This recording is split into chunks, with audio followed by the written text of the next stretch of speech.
அஸ்ஸலாமு அலைக்கும் உறவுகளே, எல்லாம் எப்படி இருக்கீங்க? இதுதான் எங்கள் தோட்டம். இப்போ நம்ம என்ன செடினா காய்ச்சிருக்குன்னு பார்க்க போகிறோம். நம்ம எல்லாம் வீடியோக்குள்ளக்க போகலாம். Let's go. இது பச்சை மிளகா செடி பாருங்க, இது காமிக்கிறேன். பாருங்க, பார்த்துட்டீங்களா? இப்போ இதுதான் தாமரை, ரோஜாப்பூ. இதுதான் ரோஜா பூ. இப்போ பாருங்க, ரோஜா பூ இது மலர போகுது, அதனால தான். இதுதான் வெத்தலை. இது இது எல்லாத்துக்கும் வேற வேற குச்சி வச்சிருக்காங்க, அதனால உங்களுக்கு ஒன்றா இருக்கிற மாதிரி தெரியும். இதுதான் ரோஸு, இதுவும் இதே மாதிரி தான் மொட்டு வச்சிருக்கு பாருங்க. இது மைசூர் மல்லி செடி, இன்னும் காய்க்கலைன்னு. இது மைசூர் மல்லி செடி, இது இன்னும் காய்க்கலை.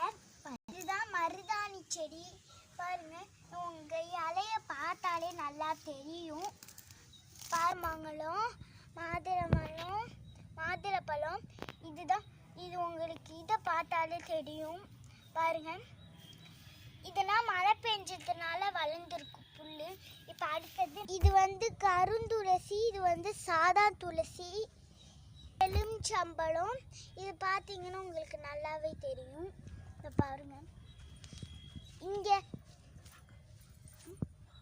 மாங்காய் செடி, இங்கே பாருங்க, மாங்காய் மாதிரியே இலை இருக்கு பாருங்க.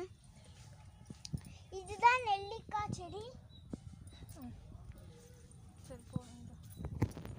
இங்கே பாருங்க, இதுதான் கொய்யாப்பழம் செடி. எனக்கு கொய்யாப்பழம் செடினா ரொம்ப பிடிக்கும், அதனால நாங்கள் கொய்யாப்பழம் செடி இங்கே வச்சிருக்கோம் இந்த தோட்டத்தில். வாங்க நம்ம நெக்ஸ்ட் பார்க்கலாம். பூல மல்லி தார் விட்டுருக்குன்னு சொல்லி தார் விட்டுருக்கு. இங்கே பார்த்தீங்கன்னா நல்லாவே தெரியும். இங்கே வாங்க, சுண்டைக்காயில புழு இருக்கு, முள்ளு இருக்குன்னு சொல்லி. இந்த சுண்டைக்காயில முள்ளு இருக்கும். அது அந்த சுண்டைக்காய் எப்படி இருக்குன்னு உங்களுக்கு தான் சுகருக்கு நல்லது. சுண்டைக்காய் எப்படி இருக்குன்னு தெரியுமா?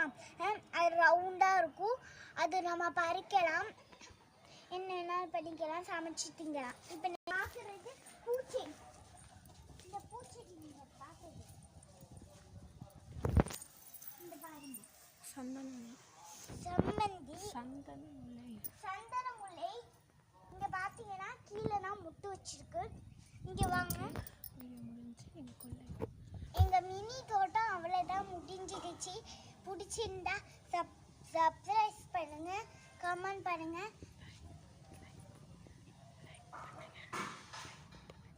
லைக் ஷேர் பண்ணுங்க, பக்கத்தில் இருக்கிற பெல் பட்டனையும் கிளிக் பண்ணுங்க.